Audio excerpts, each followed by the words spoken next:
Every day on the ranch was pretty much the same. Wake up early, take care of the livestock, fix fences, maybe wrangle some cattle, then do it all again the next day. It was a simple life, but Jake liked it that way. He didn't ask for much, just a good horse, a strong fence, and his wife by his side. But lately, he hadn't seen much of her. 3 weeks ago, Martha had gone to town to buy supplies. She'd taken their wagon and a team of oxen with her, promising to be back in a couple of days. But she never returned. Jake wasn't worried. Martha knew these parts like the back of her hand. She could find her way around in a blizzard, never mind a clear day. And besides, she had company. Martha never went anywhere without taking their daughter Mary along. But the problem was that no one in town had seen Martha since the day she left. Jake had already made 2 trips into town, searching for them, but no one knew where they were. If Martha had asked anyone in town to look after Mary while she did her shopping, that person would have remembered because Mary was an unusual child. See, Mary wasn't just any ordinary girl. She was half human, half horse, a true centaur. She looked just like her mother when she was born, except with a horse's tail instead of legs. Nobody knew how this happened. Doctors were baffled, and the local priest just claimed it was a miracle. But the fact was, Mary was a centaur, and she was special.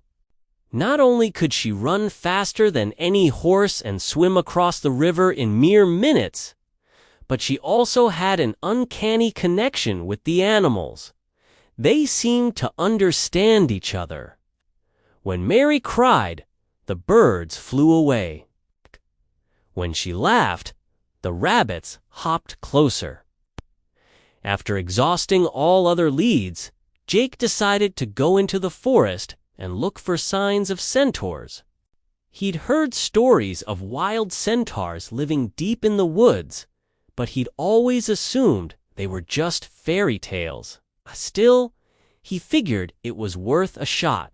So, he saddled up his horse and went into the mountains. The forest was alive with the sounds of birds and buzzing insects. As he rode along, Jake kept an ear out for anything that might indicate a centaur. Then he heard it, a beautiful singing voice. It was coming from a thicket of bushes, and as he parted them, he saw the most amazing sight.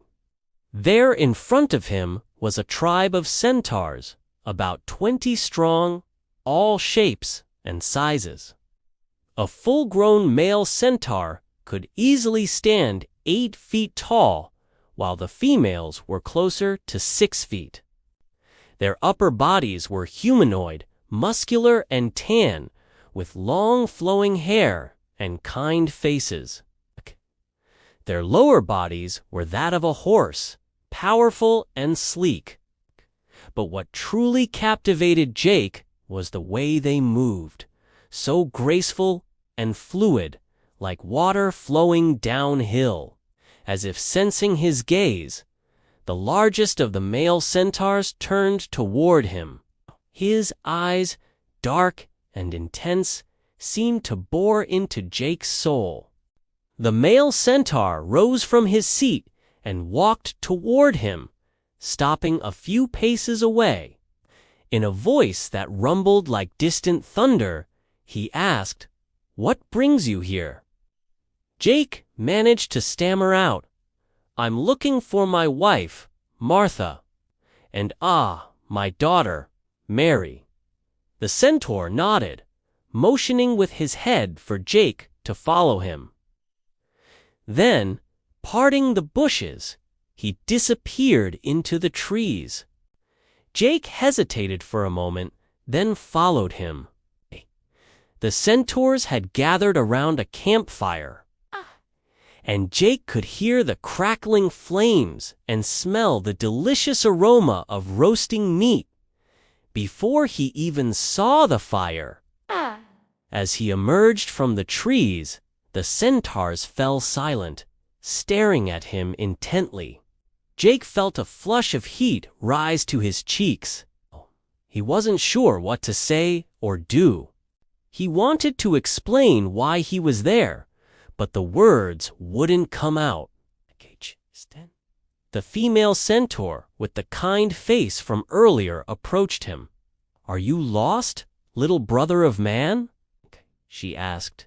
Startled by her sudden appearance, Jake blurted out, "I'm not lost.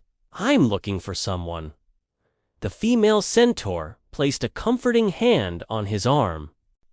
"Tell us who you seek, and we will help you find them."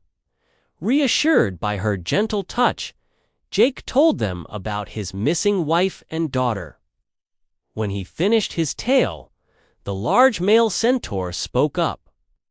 "We haven't seen your wife, but we may have seen your daughter. We often travel, and it's possible we passed her on the road." The centaur pointed his hoof toward the north. "Look there," he said. "You might find her by the riverbank. She left behind a locket, and one of our scouts found it."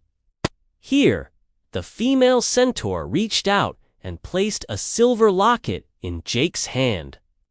"We hope this helps you find her." Taking the locket, Jake thanked the centaurs for their help and promised to return soon. With a heavy heart, he mounted his horse and rode toward the north. All he could think about was the possibility of finding Mary, but not Martha. What if the centaurs were right, and he never saw his wife again? Suddenly, he heard a familiar sound, the tinkling of a small bell. He recognized it instantly. It was the bell he'd given Martha to put on their daughter's horse. Hope surged through him, and he urged his horse to go faster. There ahead, standing by the riverbank, was Martha. Relief washed over Jake as he rode toward her. But then he noticed something strange. She wasn't alone. Standing beside her was a young male centaur, and by his side was Mary. She must have been taking care of him. And the locket, it must have fallen off her horse.